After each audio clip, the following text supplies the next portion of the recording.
नमस्कार। आज मैं आपको जिस कहानी से परिचित कराने जा रही हूँ उसके लेखक हैं चंदन पांडे और कहानी का शीर्षक है शुभ विवाह। डगमग डोलता हुआ एक रिक्शा अहाते के पूर्वोत्तरी दृश्य पटल पर नमूदार हुआ और उसे सर्वानंद पांडे ने इस तरह देखा मानो रिक्शे वाले को पहचानते हो। वे पहचानते भी थे। रास्ता कुछ ऊबड़ कुछ खाबड़ था, इसलिए रिक्शे वाला पांव पैदल ही रिक्शा खींच रहा था। सर्वानंद रिक्शे वाले से अधिक रिक्शा खींचने की उसकी मशक्कत को देख रहे थे। उन्होंने आसमान देखा, यह अनुमान लगाना चाहा कि शाम तक कहीं धारासार बारिश के आसार तो नहीं है। सूरज की ललाई ने सुबह के होने का संदेश बरास्ते आसमान पूरी दुनिया पर नाजिल कर दिया था। इस घर के लिए जिसके सामने खड़ी नीम की पत्तियों को सूरज की किरणों ने सबसे पहले छुआ था, आज खास दिन था। आज सर्वानंद पांडे की बड़ी बेटिया महालक्ष्मी का ब्याह है। लग्न तेज है, इसलिए बारिश की संभावना है। बेटिया उनकी भद्रा है, इसलिए भी बारिश की संभावना है। इस तरह की संभावना से वे डरे हुए हैं। बारिश पड़ने की सूरत में सारे इंतजामात धरे रह जाएंगे। रास्तों पर फैली कीच के मुकाबला कठिन हो जाएगा और संभव है कि वर को कंधों पर बिठाकर द्वार पूजा के पीढ़े तक लाना पड़े।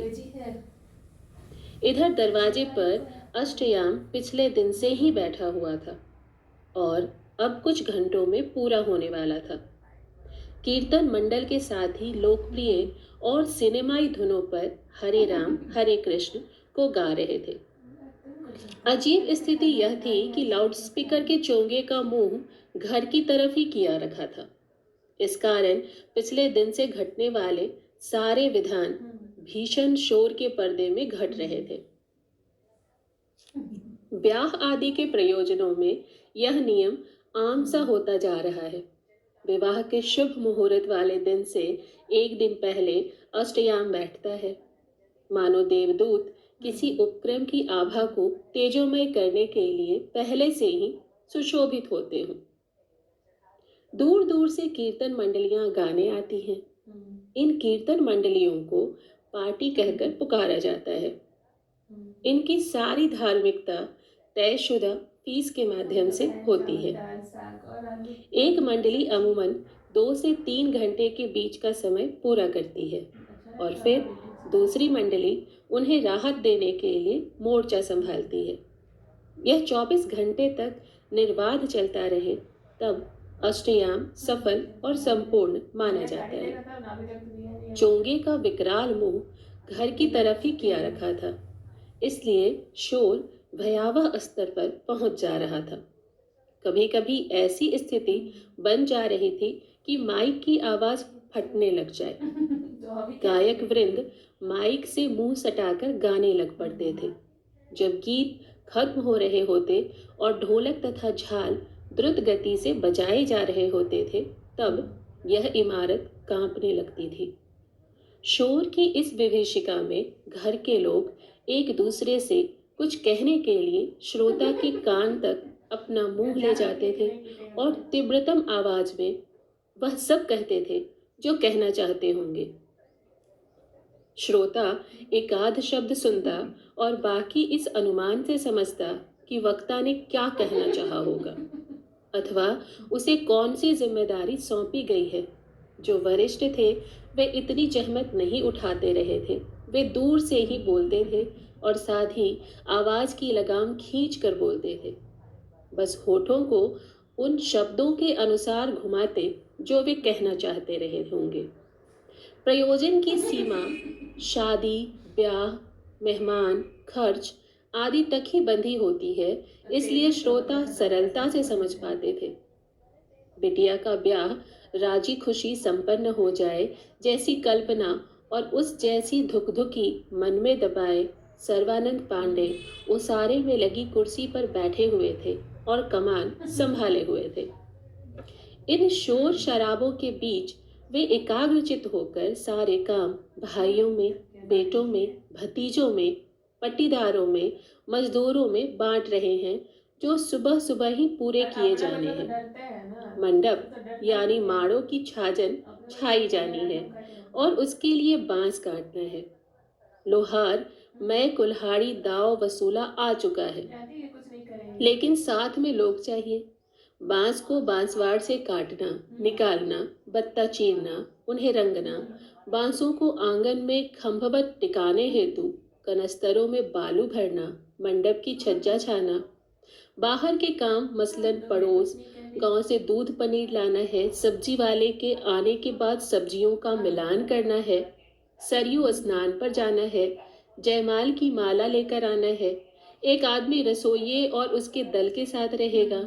न्योता कौन लिखेगा, न्योते की कॉपी किसके पास होनी है, न्योते की कॉपी किसके पास होनी है, न्योते में मिली साड़ी कपड़े कौन रखता जाएगा, आज पूरे दिन आने जाने वाले को पानी कौन पिलाएगा, नाश्ते की प्लेटें कौन सजाएगा, बारात की आगवानी में कौन कौन से लोग जाएंगे, भाई पट्टीदार को दिन का भतवान खिलाने का इंतजाम कैसा है, हजाम और उसकी पत्नी को पूरे दिन फिर पूरी रात रुकना है, विदाई के बाद ही जाना है, बारात के आने के बाद बारातियों के नखरे उठाने वाले विनम्र वीर किसको चुना जाए।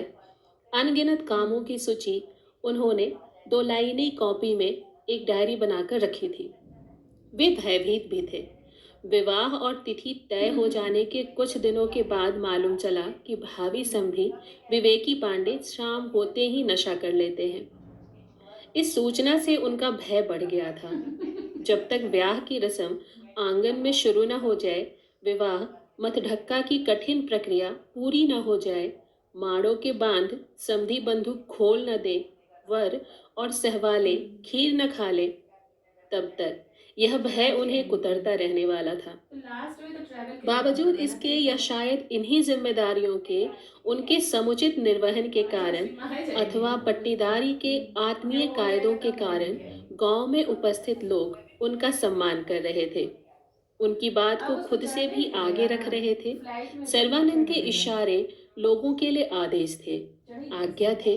कर्ज में डूबे, जिम्मेदारियों से लदे फंदे सर्वानंद को अपने ओसारे में लकड़ी की मजबूत और बड़ी तो उसको कुर्सी नहा पर उतना बैठे आराम हुए होगा, देखना हो जाएगी वो किसी नहा। महाराजा को देखना था, महारानी ऐसा पसरा जिस होती। राजा को अपनी हद के दायरे में रहकर भी अपनी हुकूमत का अंदाजा हो। उनकी निगाह फिरी और पाया कि रिक्शा दरवाजे तक आ पहुंचा है।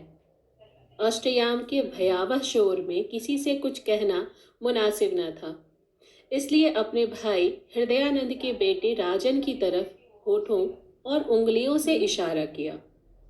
वह इशारा इतना विस्तारित था, मसलन उंगलियों से राजन को अपनी तरफ बुलाने का ढंग, अगर फिर अच्छा बे है वैसे आवाज तो अपने उसको देख के होठों क्या को इस करेंगी। सूरत में हिलाना कि मानो पीछे देखने के लिए कहा जा रहा तो हो। कोई छोटी थोड़े ना बच्ची राजन सब ऐसा समझ तीन गया साल से ऊपर में कि शादी उसे में है। पीछे देखना है तो और यह करेंगे भी कैसे? कि कोई तो मेहमान देख आया के है। सीखेगी, अपना वैसे है ही होगा।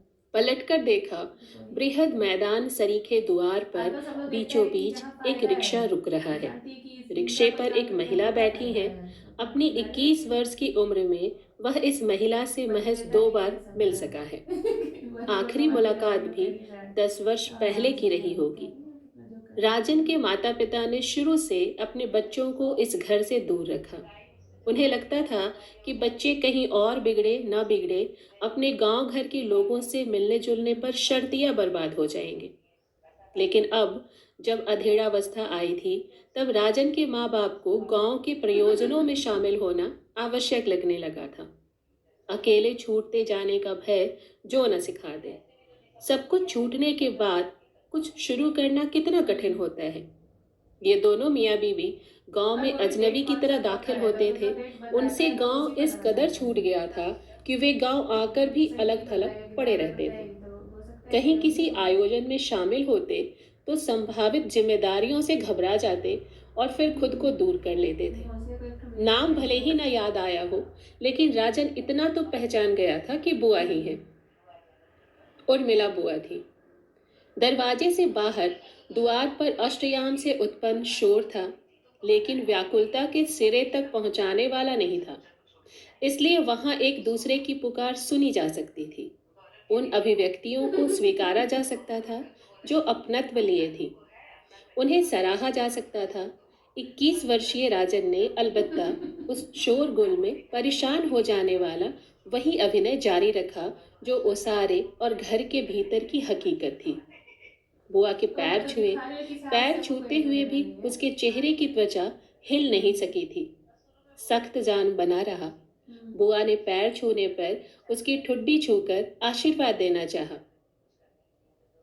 वह आशीर्वाद ममतामयी स्वरूप में दे रही थी, जिसमें आशीर्वचन से पहले अपने प्रिय हेतु अनेक विशेषण होते हैं।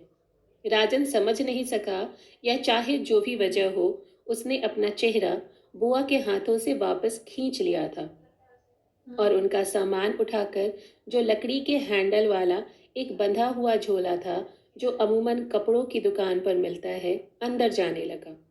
उर्मिला बुआ ने हंसते हुए अपना आशीर्वाद पूरा किया और आखिरी वाक्य जो कायदन अपने भतीजे से कहना था, उसे रिक्शे वाले से कहते हुए पूरा किया, मानो वह रिक्शे वाला कोई सगा हो जिसने राजन का बचपन देखा हो। बुआ ने कहा था, बाबू सयान हो गई ले। रिक्शे वाले ने स्वीकार में अपने सिर को डुलाया था। तब तक सिर डुलाता रहा था जब तक कि बुआ ने उसे पैसे नहीं दिए। उसने पैसे नहीं गिने और छुट्टे वापस नहीं कर दिए। ओसारे में पहुंचते ही बुआ ने पाया कि उनका पूरा संसार यहाँ बसा हुआ है। ऐसे दृश्य मन के किसी कोने में सुगंध की तरह बसे होते हैं, लेकिन कल्पना उन्हें रूप नहीं दे पाती। इस आत्मीय संसार को यथार्थ में ही घटित होना होता है। चारों भाई उपस्थित थे, लगभग सभी भतीजे, उनके बच्चे, कुछ भतीजियां जो दरवाजे से कीर्तन मंडली को देख रही थी।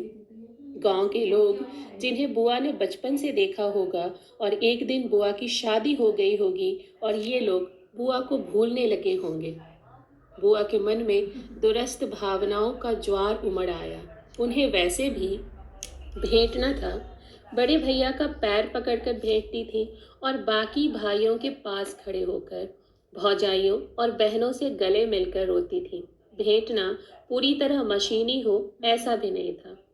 एक बार भैया या भाभी की ललकार बांधने के बाद वे वास्तव में रोने लगती थी।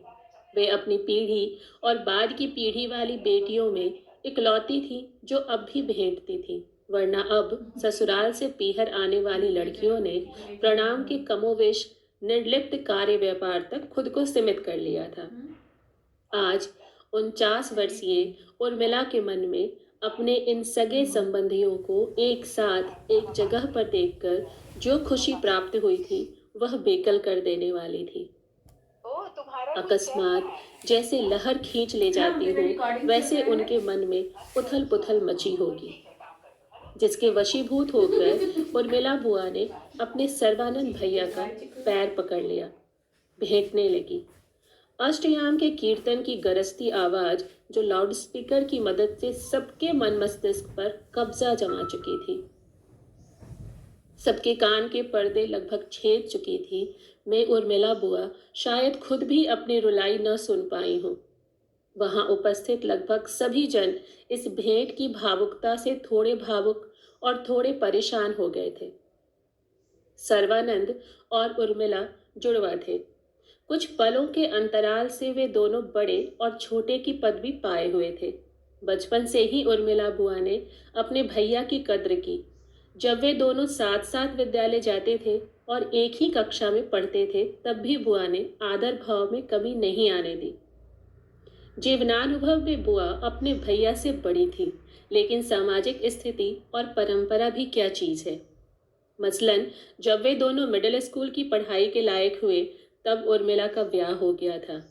गृहस्थ जीवन इकलौती ऐसी पाठशाला है जहाँ के सीखे सबक रोजमर्रा के जीवन में उपयोगिता रखते हैं। भैया लोगों को भावुक होने की छूट कम होती है। इसका निर्वाह करते हुए उन्होंने बुआ से कहना चाहा, अंदर आओ, लेकिन शोर। उन्होंने उंगलियों के इशारे से आंगन की तरफ जा रही एक युवती को रोका और इशारे से ही कहा, जैसे किसी वस्तु की तरफ इशारा करते हैं, इसे उठाकर घर के भीतर ले जाओ। शोर इतना अधिक था कि इशारा भी न समझे जाने का भय हो, इसलिए उन्होंने एक झटके में यह इशारा नहीं किया। एक एक कदम को समझाते हुए कहा, अगर घर में शांति होती तो इतना भर इशारा कर देते कि बहन को भीतर लेकर जाओ। लेकिन अष्टयाम की गर्जना के बीच उन्होंने पहले उस युवती को बुलाने का इशारा किया। जब उस बात को पूरी तरह स्पष्ट कर लिया, तब बहन की तरफ इशारा किया, मानो कह रहे हैं कि इसे देखो। तत्पश्चात बहन को उस जगह जहां वह भेंट रही थी से उठाने का इशारा किया। जब उन्हें लगा कि घर के भीतर जाने को उत्सुक होती वह युवती उनकी इन सभी बातों को समझ गई, तब उसे फिर उंगलियों से ही दिखाया कि इसे घर के भीतर ले जाओ। उर्मिला को भीतर जाते हुए सर्वानंद ने देखा और बेढब एक ख्याल ने कुछ पलों के लिए उन्हें अपनी गिरफ्त में ले लिया कि बहन के घर वालों में क्या किसी के पास इतना वक्त नहीं था कि वे इसे पीहर छोड़ने के लिए आते। इससे आगे वे सोचते तब शायद अन्यान्य कठिन प्रश्न उनके समक्ष उमगते, मसलन ब्याह के 35 वर्ष बाद बहन की हैसियत उसके घर में क्या और कैसी है, या यही कि बहन का घर वह हो भी सका या नहीं। उन्होंने इन ख्यालों को रफा दफा किया और शादी की तैयारियों में खुद को मशगूल कर लिया। घर के भीतर का आंगन इतना बड़ा था कि उसके समूचे विस्तार को एक निगाह में समेटा नहीं जा सकता था। उर्मिला बुआ को देखते ही उनकी बड़ी भाभी आईं, गले मिली। मंझले भाई हृदयानंद की पत्नी उन तक आई। बुआ का चेहरा आंसुओं से भीगा अवश्य था और आंसू सूख कर सफेद पपड़ी बन चुके थे, लेकिन अब वे उस कदर भावुक नहीं थीं। आकस्मिक उमगा भावनाओं का ज्वार पीछे लौट रहा था, जैसे तट को सफेद फेनिल द्रव से रंगने के बाद सामुद्रिक लहरें पीछे लौटती हैं। वे तीनों एक दूसरे से गले मिलकर भेंट रही थी, लेकिन रुलाई नहीं थी। इनसे मिलने जुलने के क्रम में बुआ ने देखा कि बड़े भतीजे अनिमेश की बहू अर्चना आंगन से उठकर एक कमरे के भीतर जा रही है। शायद कोई अनहुआ काम याद आ गया हो। सबसे छोटे भाई अभयानंद की पत्नी चौका पूरने में व्यस्त थी। सत्यनारायण कथा का पाठ बैठने वाला था। बुआ ने ही आगे बढ़कर पुकार लगाई। कई दीवारों को पार करने के बाद यह आंगन था, लेकिन अष्टयाम का शोर यहाँ भी दखल दे रहा था। औरतों को सुनाने में जोर लगाना पड़ रहा था। बुआ की आवाज जब उन स्त्रियों तक नहीं पहुंची, तब बड़ी भाभी ने आवाज दी। घर की मालकिन की आवाज से चौका पूरती स्त्री चौंक गई और तुरंत बुआ की तरफ उनकी नजरें गई। एक मुस्कान होठों के दायरे में फैल गई। उन्होंने इशारों में काफी कुछ बताया, मसलन दिन चढ़ आया है, जिसका वास्तविक अर्थ था कि देर हो रही है। यह भी इशारा किया कि चौका पूरने के बाद आपके पास आकर बैठती हूँ। एक भौजाई ने जरूर ठिठोली की कि अब उर्मिला जीजी आ गई, इसलिए हर मौके के गीत मांगर हो सकेंगे। बुआ ख्यात थी। उनके पास मंगल गीतों की पुरानी सहेजी हुई कॉपी थी। ब्याह आदि के अनेक मौकों के लिए वे खुद भी गीत बना लेती थी अथवा पुराने गीतों में अंतरे जोड़ लेती थी। बुआ आंगन के ही कोने में बैठी चारपाई पर बैठ गई। इतना बड़ा कुनबा था कि हर दूसरे अथवा तीसरे पल कोई नया मानुष निकल आ रहा था। घर की बेटियां आकर उनके पैर छूती, बुआ आशीर्वाद देती और आशीर्वचनों के पूरा होते न होते वे चली जाती। बुआ के पास बैठने की फुर्सत किसी के पास नहीं थी। अगर किसी बहू या बेटी ने इनकी मुस्कुराहट का जवाब मुस्कुराहट से दे दिया, तब बुआ उसका हाथ पकड़कर चारपाई पर बिठाना चाहती थी, बातें करना चाहती थी, लेकिन सब अष्टयाम के हरे राम हरे कृष्ण की शोर से बिंधे हुए थे, या कोई न कोई काम निकल आ रहा था। जो लड़की ट्रे में लड्डू और पानी भरे गिलास लेकर आई थी, उसने भी मुस्कुराहट से ही बुआ का स्वागत किया। कोई वक्त तक बुआ आंगन में बैठी रही। वे उठी और किसी को ढूंढने लगी। जिससे अपने ठहरने का इंतजाम जान सके। अपने ब्याह के बाद जब वे इस गांव में आती थी, जिसे वे अपना गांव कहती थी, बरसों तक कहती रहीं, तब उनके घर में कदम रखने से पहले ही उनका कमरा तैयार मिलता था। वह पुराना मकान गांव के भीतर था। मिट्टी के उस मकान में कमरे कम थे, फिर भी इन्हें जगह मिलती थी। उस दौर में ये महीनों महीने अपने नैहर में रह लेती थी। तीनों बच्चों का लालन पालन यही किया। यह मकान नया था, कमरे भी दर्जन भर थे। जिस कमरे में बुआ के ठहरने का प्रबंध था, उसका दरवाजा दालान की ओर खुलता था। उन्होंने पाया कि कमरे में 4 चारपाइयां हैं। वे अपने लिए एक बिस्तर चुनकर बैठ गई। अपने झोले को सिरहाने के पास रखा था। अष्टयाम अभी चल ही रहा था। दालान वाला कमरा ओसारे के बिल्कुल नजदीक था, जहां अष्टयाम के लिए कीर्तन गाने वाले अपने झाल मंजीरे और बेंजों के साथ बैठे हुए थे। इसलिए शोर का सर्वाधिक असहनीय प्रभाव भी इसी कमरे में था। वे बिस्तर पर लेटकर बाहर देख रही थी। थोड़े पहर बीत जाने के बाद जब दालान में पीला रंग सर्वाधिक जगह छेकने लगा, तब वे समझ गई कि हल्दी का वक्त हो चला है। गांव की लड़कियां, घर की लड़कियां पीले कपड़े पहनकर या तैयार होते हुए इतने सारे काम भी निपटा रही थी कि दालान उसारे की जगहों में उनका आना जाना लगा हुआ था। उन्होंने ध्यान दिया तो पाया कि अष्टयाम समाप्त हो चुका है, लेकिन शोर लगभग उतना ही है। यथावत रखे लाउडस्पीकर पर हल्दी के वक्त गाए जाने वाले और बजाए जाने वाले गीतों की तैयारी चल रही थी। हल्दी की रस्म का आयोजन छत पर निर्धारित था। कनात का एक हिस्सा यहाँ भी लगाया गया था। शामियाने के सफ़ेद पर्दे धूप की चुगली कर रहे थे। हल्दी अब स्वतंत्र उत्सव का रूप ले चुकी थी। इसमें फिल्मी गीत थे, रियाज से याद किए गए नृत्य प्रदर्शन थे। अपनी नृत्य प्रस्तुतियों के बाद थोड़ा लजाना था, रील बनने थे, पोज दिए जाने थे, और इन सब के बीच बुआ को अपना वक्त याद आना चाहता था। बुआ ने उन स्मृतियों को विश्राम दिया। भतीजी के ब्याह में शामिल होकर वे खुश थी। आज सुबह से हासिले बेगानेपन को वे किसी और दिन के लिए सहेज कर रख चुकी थी। आज वे खुश थीं और दिखना भी चाहती थी। यह अजनबियत इतनी नई नकोर भी नहीं थी। इसके रेशे उनके जीवन में पहले से दाखिल होने लगे थे। जब हल्दी में नाचना गाना हो गया, तब जैसे उर्मिला बुआ की ओर सबका ध्यान गया हो। उनकी बड़ी भाभी ने उलाहने के स्वर में कहा, गावे खातिर भी आज्ञा विजय चाहिए। बुआ ने इस उलाहने को सहर्ष स्वीकार किया। जब उन्होंने हल्दी के रस्म वाले गीत के बोल कढ़ाए, तब जो स्त्रियां पुराने जमाने की दहलीज पार कर नए में आई थीं, उन्हें अपनापन का एहसास हुआ। वे भी गीत के बोल पुराने में लग गईं। उनके व्यवहार से लग रहा था कि नए चलन के नाच इत्यादि में वे जबरिया शामिल थीं या की गई थीं, वरना हल्दी उत्सव का असल आनंद उन्हें बुआ के साथ गाने में ही आ रहा था। वे देर तक गाती रही थी।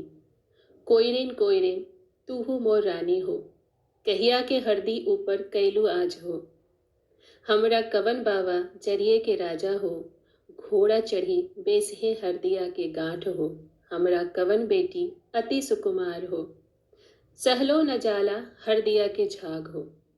यह गीत जब उर्मिला बुआ ने शुरू किया, तभी से उनकी भाभी और भाभी दुल्हन की माँ ने उनका हाथ पकड़ लिया। सुबह का बेगानापन जो रिश्तों की धुंध के कारण उपजा था, वह अब इसलिए धुलता घुलता जा रहा था क्योंकि रिश्ते से ऊपर उठकर दो स्त्रियां एक दूसरे का दुख समझ रही थी, समझा रही थी। गीत खत्म होने से पहले ही महालक्ष्मी की माँ रोने लगी थी। चुप कराने पर चुप हुई और फिर रोने लगी थी। आंसुओं को पल्लू से निबेड़ते हुए बुआ से कह दिया था, कल ही बबुनी विदा हो जाइए। ऐसा नहीं था कि बुआ के गाय मार में गीत के बोल से महालक्ष्मी की माँ अपने हृदय के उद्गार रोक न पाई हो। दरअसल उस गीत की लय में कुछ अलग था, जो उन्हें आगामी वक्त की स्थिति का एहसास करता था। यह गीत माँ और बुआ आधी सदी से सुनती आ रही थी और बाद में समझने भी लगी थी। वह गीत सामंती अवशेष वाले समाज के चंद खुशनुमा पहलुओं पर था, जिसमें दुल्हन की माँ हल्दी की गुणवत्ता की प्रशंसा उस स्त्री से कर रही है जो हल्दी की गांठें लेकर आई है। जवाब में वह स्त्री कहती है कि हमारे पिता राजा हैं और वे घोड़ा चढ़कर यह हल्दी खरीदने गए थे। वह स्त्री उस भावी दुल्हन की नाजुकी भी बयान कर रही है और कह रही है कि यह बच्ची तो हल्दी के झाग भी नहीं बर्दाश्त कर पा रही है। दुल्हनों की माएं देखते देखते रोने लगती थीं। महालक्ष्मी की माँ को भी अपनी माँ याद आई, जो ब्याह की तारीख तय होने के बाद गेहूं पीसते हुए, धान कूटते हुए, दाल दलते हुए रोने लगती थी। वे दूर बैठी या पास आकर माँ का रोना देखती रहती थीं और बूझ नहीं पाती थीं कि उन्हें क्या करना चाहिए। आंसुओं की वजह वे खुद ही रही थी। हल्दी के बाद बुआ आंगन में देर तक बैठी रही। इस बार वे किसी को पास बिठा लेने के इंतजार में नहीं बैठी थी। उनका चेहरा निरपेक्षता का भाव लिए हुए था। सुबह से मिल रही अमीट अजनबियत की मुहर ने उन्हें यह मौका दिया था कि वे विवाह संबंधी क्रियाकलापों को निरपेक्ष भाव से देख सकें। मसलन चुमावन की घड़ी में जब अक्षत कम पड़ने लगे, वे किसी हड़बड़ाहट का शिकार नहीं हुई। वे देख रही थी। किसी ने जब अक्षत के कम होने की बात कही तो इन्होंने तस्दीक भर कर दिया था। गांव का कोई आदमी या कोई रिश्तेदार जो इनसे परिचित रहा हो, आंगन में अगर आता तो इन्हें दंड प्रणाम करता और ये आशीर्वाद में उस व्यक्ति को खुश निगाही से देख भर ले रही थी।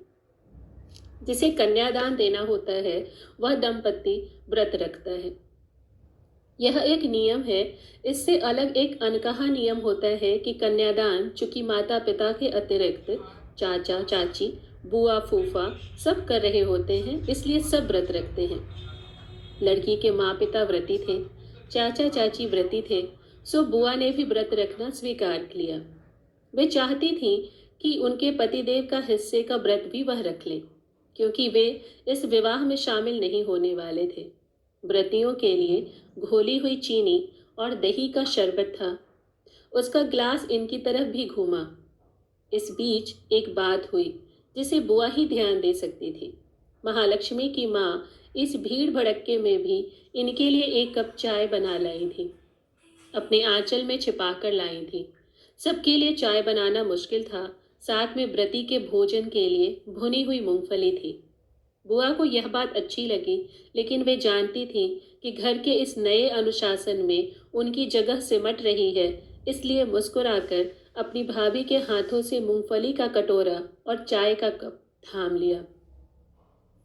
उनकी कोई योजना नहीं थी, लेकिन भाभी की इस आत्मीय पहल ने उन्हें अतिशय भावुक कर दिया और चाय पीते हुए, खुद मूंगफली के दाने खाते हुए और उन दानों के छिलके अपनी आहिस्ता फूंक से उड़ाकर अपनी भाभी को भी खिलाते हुए उन्होंने यूं ही एक बात कही, पुराने घर से होकर आती हूँ। भाभी ने धूप की धौंस दिखाई, प्रयोजनों का हवाला दिया, लेकिन इन्होंने मन बना लिया था। कहा, भाभी पता नहीं फिर कब मौका मिलेगा। कड़ी धूप में लिपटी दोपहर के वक्त जब रश्मों का शोर जरा थमा और लोग इस लिहाज से सुस्ता रहे थे कि अब जब अपने कामों में भिड़ेंगे तब फिर कल सुबह दुल्हन की विदाई के बाद ही आराम उनके हिस्से में आएगा। बुआ बड़े पन्हे की सूती साड़ी में खुद को संभालती हुई गांव के भीतर दाखिल हुई थी। जब वे पुराने घर की तरफ निकल रही थीं, तभी उनके छोटे भाई उन तक आए थे। संवाद न्यूनतम, बस पूछा, केने बहना? उर्मिला ने भी इतना ही कहा, ए हिंगा। जिन्हें पहचान सकी उन्हें नमस्कार करती हुई, जिन्हें नहीं पहचाना उन्हें देखकर मुस्कुराती हुई वे उस जगह पर पहुंची जहां उनका पुराना घर हुआ करता था। उनके हृदय को कचोटता हुआ एक धक्का सा लगा था। अगर सुबह से हासिल बेगानेपन ने उन्हें होशियार न किया होता तब वे शायद वहीं बैठ जाती। पिछली बार जब देखा था घर तब भी गिर चुका था, लेकिन तब तक दीवारें शेष थीं। उस स्थिति में घर, आंगन, रसोई, दालान, उसारा आदि को वे उपस्थित दीवारों की मदद से अपने मन में रच सकी थी।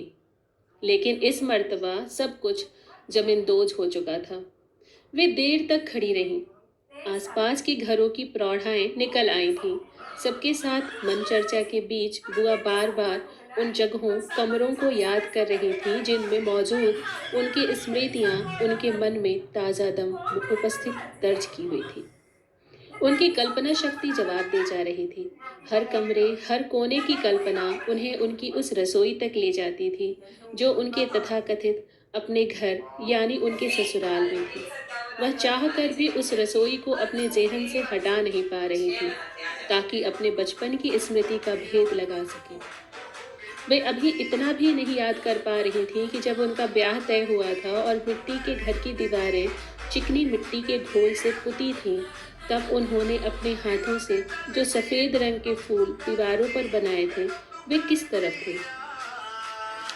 उन्हें अच्छी तरह याद है कि चौके की बाहरी दीवार पर 2 वाक्यांश भी बेल बूटों की नक्काशी में उन्होंने अपने ही हाथों से लिखे थे। एक तरफ शुभ विवाह लिखा था, फिर बीच में सरपीले बेल बूटे और दूसरी तरफ दुल्हन ही दहेज है। यह चलन था। लोग घर की दीवार पर दूसरा कुछ लिखे ना लिखे, ब्याह आदि के वर्षों में शुभ विवाह अवश्य लिखाते थे। इसे देखकर लोग जान लेते थे कि या तो पिछले कुछ महीनों में इस घर में विवाह हुआ है या आगामी महीनों में होने वाला है। जैसे ही उन्होंने चौके की जगह याद करनी चाहिए, उन्हें फिर अपने घर का रसोई घर याद आ गया था। पुराने घर से लौटकर बुआ घर बाहर हर तरफ की आवश्यकता और उत्सवों में शामिल होती रही। बीतती दोपहर में एक वक्त ऐसा भी आया कि पांचों भाई बहन एक साथ देखे जा सकते थे। वे सायास एक साथ दिखते तो कोई अलग सी बात होती। उसारे की जगह थी। हृदया और जगत झंपोलियों पर सजावट के रंगीन कागज चिपका रहे थे। अभ्यानंद ठंडा हो चुके लड्डुओं और खाजा खजोली के पारात उसारे में रख रहे थे। उर्मिला उन झंपोलियों में घर की बालिकाओं के साथ मिठाइयों को रखती जा रही थी। सर्वानंद उसी ओसारे में बैठे प्लेट आदि लगवाने की तैयारी कर रहे थे और साथ ही बीच बीच में अपने भाइयों और बहन को देख रहे थे। कोई चाहता तो इन सभी की एक तस्वीर उतार सकता था। उस तस्वीर में अलग अलग वे सब बेदयानी में दिखते, लेकिन मुकम्मल एक तस्वीर जो उभर कर आती वह उनकी उपस्थिति होती।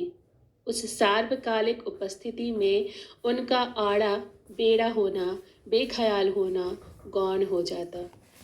वह तस्वीर इस तरह याद की जाती कि एक तस्वीर थी जिसमें पांचों भाई बहन थे।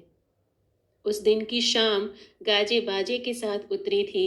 बारात विलंब से ही सही, लेकिन दरवाजे पर आ गई थी। आवाज़ों और शोर का ऐसा भीषण प्रदर्शन तो देखा ही नहीं गया हो शायद। घर का लाउड स्पीकर अलग शोर कर रहा था। बारात के बैंड पार्टी का लाउड स्पीकर अलग गर्जना कर रहा था जो दूल्हे की गाड़ी के सामने था। बारात का ऑर्केस्ट्रा अलग चिंघाड़ रहा था। नाचने वाले कौन से माइक की धुन पर नाचे जा रहे थे यह पता करना मुश्किल था और गैर जरूरी भी। भीड़ और शोर अपने किसी शिखर को छू रहे थे। बारात के आने का वक्त ऐसा था कि बुआ अब धीरे धीरे घर के दायरों से छिटक कर गांव की महिलाओं वाली जमात का हिस्सा हो चुकी थी। यह छत के एक कोने में खड़ा महिलाओं का समूह था। वहां से वे द्वारागमन और द्वार पूजा देख रही थी। वहां महिलाएं बिना किसी माइक के द्वार पूजा के मंगल गीत गा रही थी। बुआ निर्लिप्त भाव से उन गीतों के बोल दोहरा भर रही थी। हजारों की उपस्थिति के बीच इन महिलाओं की उपस्थिति इतने अंधेरे में थी कि कोई ध्यान से ना देखे अगर तो जान नहीं सकता था। बुआ ने देखा कि ये सभी महिलाएं इन वैवाहिक उत्सवों को बड़े गौर से देखती हैं। प्रत्येक विवाह की एक एक बारीकी इन्हें याद रहती थी। कोई इस गांव की बहू थी, कोई बेटी और ज्यादातर ब्याहताएं ही थीं। कोई इनसे पूछता कि विवाह ने इनके जीवन का क्या गत बनाया, तब वे शायद अपनी स्थिति बता सकती थी। अगर वे किसी आईने में इस खास भीड़ को देख पाती तो ब्याह देखने की इस भीड़ में खुद को शामिल पाती। बुआ नीचे लौट गई थी। सारी भीड़ बाहर थी, इसलिए घर का आंगन अपेक्षाकृत सूना था। कोई भागता हुआ आता, छूटा हुआ कोई काम पूरा करता और बाहर चला जाता।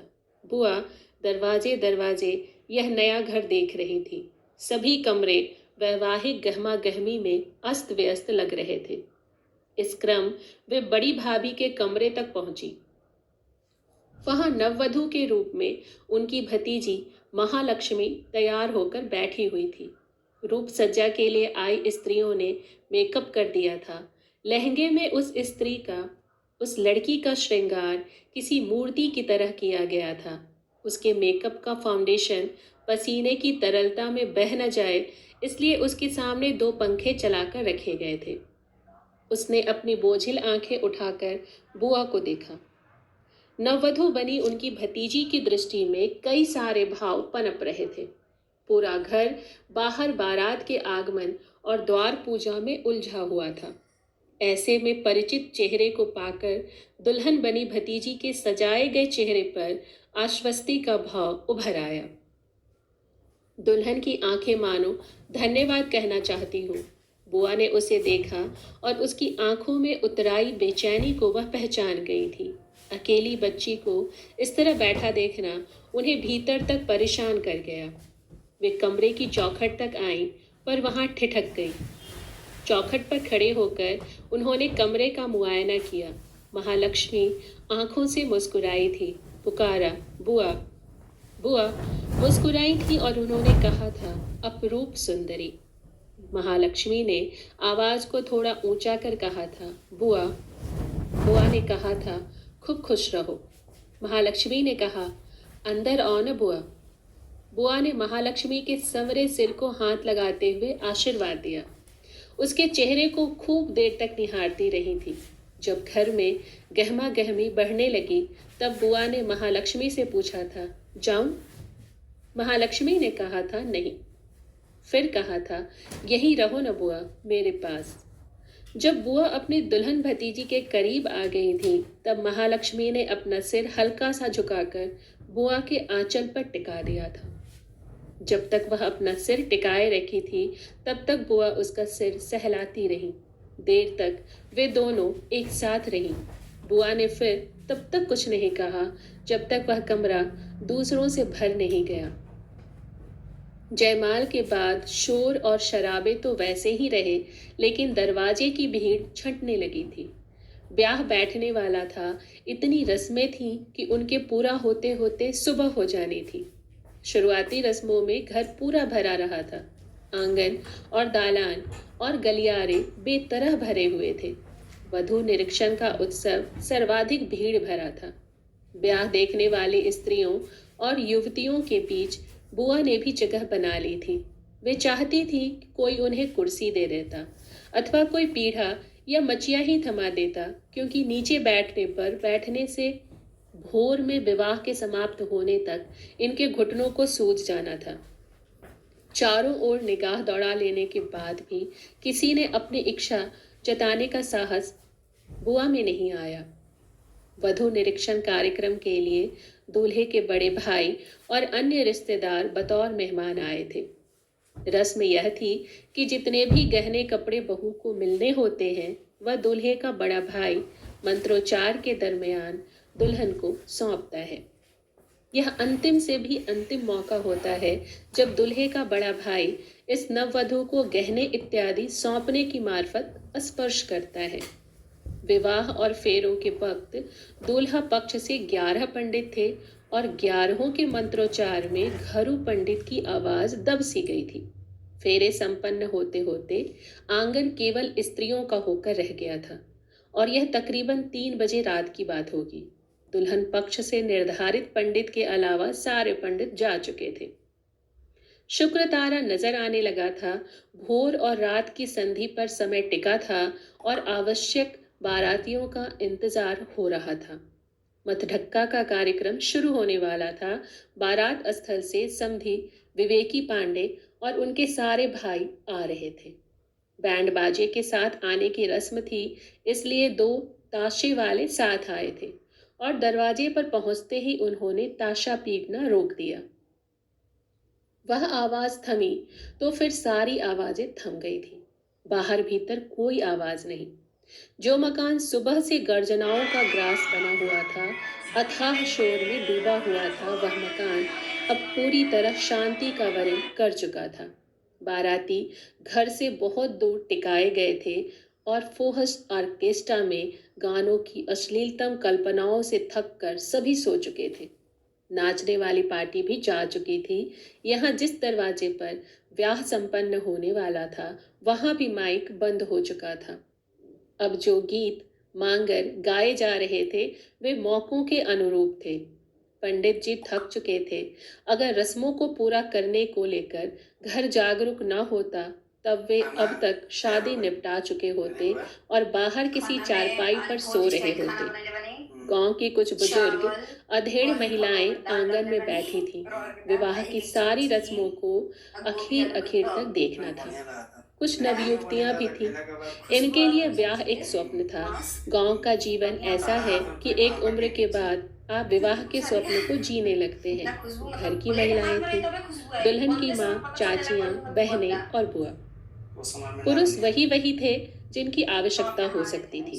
मसलन हर मौके पर पंडित को और हजाम को पैसे देने पड़ते थे, इसलिए सर्वानंद उपस्थित थे। उनके सभी भाई थे, कुछ भतीजे भी उपस्थित थे और अब मतधक्का की रस्म हेतु सर्वानंद के संगी विवेकी पांडे अपने अनुज और अग्रजों के साथ आ चुके थे।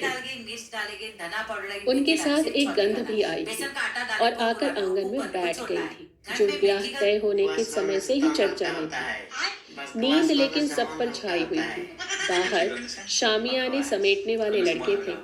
अगर उन्हें छोड़ दें तो सबके सब सो जाना चाहते थे। कोई शराब और दूसरे नशे में था, किसी पर चांदनी रात का ही जहर इस कदर फैला था कि वह जहां जगह पाता सो जाता। इतनी शांति थी कि दिन में शोर के कारण जिन दीवारों की तरफ निगाह करना भी मुश्किल था, अब वे स्पष्ट दिखाई दे रही थी। यह घर अब बड़ा दिख रहा था। रस्म अदायगी शुरू हुई। पंडित के मंत्र उनके होठों तक फैल कर रह जा रहे थे। आंगन में बैठी कुछ अधेड़ स्त्रियों ने रस्म से जुड़े गीत गाने चाहे, पर वे भी गीत का मुखड़ा कढ़ाकर चुप रह गई थी। उन्हें किसी का साथ नहीं मिला जो गीत को पुराए, कोरस का निर्माण करे। उनके गीत की लय टूट जा रही थी।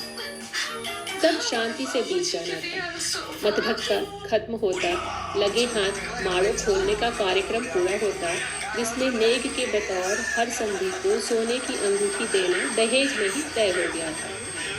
विवेकी पांडे चाहते थे कि उनके सम्मान में कोई कमी रह जाए तो रह जाए, लेकिन उनके भाइयों के सम्मान में कोई कमी ना रहे। सभी के लिए नेग तैयार थे। तत्पश्चात दुल्हन की विदाई हो जाती, जो कि मुहूर्त के अनुसार भोर में ही होनी तय थी। हुआ भी यही सब, लेकिन थोड़ी हरकत लेकर हुआ। ससुर ने दुल्हन के माथे पर साड़ी रखी और उस दुल्हन के सुंदर उन्नत ललाट को सदा सर्वदा के लिए ढके रहने का मंत्र निंदियाए पंडित ने पढ़ा। जब बारातियों और घरातियों की संतुष्टि के लिए उस मंत्र के मारक प्रभाव को हिंदी में फिर भोजपुरी में बता रहा था, तभी कोने में बैठी उर्मिला बुआ की नजर दुल्हन के नवेले घूंघट पर गई। बुआ को लगा कि उनकी बेदोष भतीजी का जीवन सदा सदा के लिए ढक दिया गया। यही वजह रही होगी क्योंकि दूसरी कोई वजह समझ नहीं आती कि उन्होंने एक गीत के बोल अपने गले से कढ़ाया। हाय, दुख की घड़ी आ रही है, आज बेटी विदा हो रही है। बुआ की रागिनी नींद और दुख में पगी हुई थी। उनकी आवाज में थकन, जिसकी वजह आप इस एक थकाऊ दिन और रात जगे को बता सकते थे, अथवा उनके पूरे जीवन को इस थकावट का उद्गम बता सकते थे। इस कदर तारी था कि लग रहा था उनकी स्वर लहरियां एक दूसरे पर गिरी जा रही हैं। इससे उन शब्दों का प्रभाव गाढ़ा ही होता जा रहा था। बुआ इस गीत के मुखड़े को दोहराए जा रही थी। देखो, दुख की घड़ी आ रही है, आज बेटी विदा हो रही है। एक एक व्यंजन और एक एक स्वर को माड़ों के कुश बांस बाल सब पर टिकाती हुई उनकी जगह सुनिश्चित करती हुई बुआ की आवाज ने सबको चौंकाया, भर हो ऐसा नहीं था। सबने जैसे उन शब्दों से एक उदास स्वर लहरी से तादाद में स्थापित कर लिया था। बुआ ने पहले भी यह गीत गाया होगा। कितने विवाह उन्होंने संपन्न होते हुए देखे होंगे। उससे भी पहले से बेटियां विदा होती रही हैं। यह अटूट नियम इतना कठोर था कि एक जगह से उखड़कर दूसरी जगह आरोपित होने के यम सरीखे नियम से निजात कम से कम इस सभ्यता में असंभव था। इन लाखों करोड़ों अरबों विदाइयों में इस गीत से जुड़े भाव, इसके शब्द इतनी बार दोहराए जाते रहे होंगे कि ऐसे मांगलिक अवसरों पर इनकी अर्थवत्ता शायद ही शेष रही हो। अकेले में उदासी के क्षणों में यह शब्द अर्थ रखते थे, अवश्य रखते थे, लेकिन इस अवसर पर यह सूत्र की तरह स्थिर खस हो चुके थे। जिस बुआ की आवाज अल सुबह से कहीं नहीं पहुंच पा रही थी, वह आवाज अब घर की ईंटों के सहारे सीढ़ियों से होते हुए छत से होकर बाहर तक पहुंच रही थी। बुआ का उद्देश्य ऐसा नहीं था, वह किसी प्रतिशोध से संचालित नहीं थी। वो बस अपने अतीत को इस नववधु दुल्हन बालिका के भविष्य में देख रही थी, और वह प्रतिदर्श मात्र ही इतना बेकल कर देने वाला था कि उनके शब्द स्वतः ही अर्थ पाते जा रहे थे जो वांछित थे। जब तीसरी बार बुआ ने मुखड़े को गाया और गाते हुए अपने सिर को ऊपर कर लिया था, तब मंडप में उपस्थित एक एक स्त्री रो रही थी। अभी विदाई का वक्त नहीं आया था, देर थी, लेकिन रुलाई ने सबको घेर लिया था। सब रोए जा रही थी, कोई इस गीत को समझते हुए, कोई ताउम्र अपनी गुलामी को याद करते हुए, कोई अपनी उम्र को याद करते हुए जिसे उसके ससुराल वाले खरीद लाए थे, कोई दूसरे के आंसुओं की आवाज का कोरस पुराते हुए रो रही थी, लेकिन सब रो रहे थे।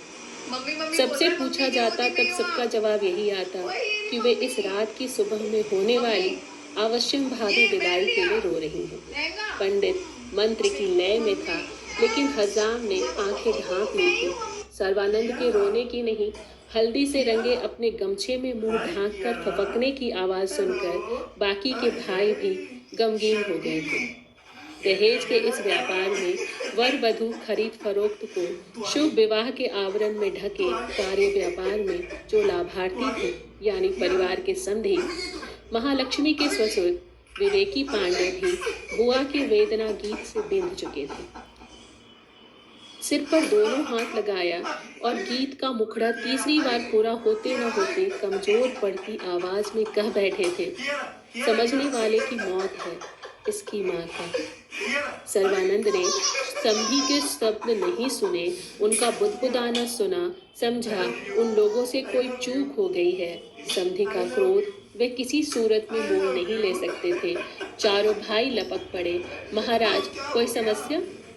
विवेकी पांडे अब भी वहीं उसी अर्थ और उन्हीं स्वरांजलियों में उलझे थे, जिन्हें लगा कि बुआ के गीत से संधि नाराज है। वे बुआ को चुप कराने दौड़े। बुआ की आवाज चढ़ती जा रही थी। सर्वानंद ने तेज आवाज में बरजा, हो गई, बंद करो यह सब। लेकिन उर्मिला अपनी आवाज भी कहाँ सुन रही थी। चारों भाइयों ने फिर पूछा, महाराज कोई दिक्कत? विवेकी पांडे ने इस बार गाली अपने पास रख ली और इतना भर कहा, कौन गा रहा है भाई? अपने मन में फिर से वही बात कही, समझने वाले की मौत है। यह कहते हुए वे आंगन से बाहर आ गए थे। सर्वानंद के तीनों भाई दौड़ते हुए बाहर आए थे। हृदयानंद ने खींचकर एक कुर्सी रखी, जगत बाबू दौड़कर पानी लाने गए थे और अभिनंदन ने अतिरिक्त बच गई खाली झंपोली के ढक्कन से पंखा झलना शुरू कर दिया था। नींद, नशे और गीत के प्रभाव में विवेकी पांडे सुस्त से पड़ गए थे। उन्हें लग रहा था कि वह स्त्री आवाज उनका पीछा करते करते बाहर आ गई है और शामियाने पर पसर रही है। उन्होंने यह भी पाया कि आवाज अकेली नहीं रह गई है, दूसरी स्त्रियां उस गीत को पूरा कर रही थीं, जैसे धागे में एक एक मूंगा पूरते हैं, मोती पूरते हैं, ठीक वैसे ही। रस्मों को पूरा करते हुए विवेकी पांडे को आग्रहपूर्वक भीतर ले जाया गया। विवेकी ने अपने भाव जगत को संभाला और जिम्मेदारी पूरे करने को तैयार मुद्रा में ही अंदर आए थे। स्त्रियां विदाई का वही गीत अब भी गा रही थी। माड़ों के बांध खोलने का काम शुरू हो चुका था। उस एक गीत ने घर में हलचल पैदा कर दी थी। छतों पर सो रहे लोग नींद से उठकर आने जाने लगे थे। अचानक यह घर जाग गया था। शामियाने की रोशनी के बाहर घना अंधेरा अब भी मौजूद था।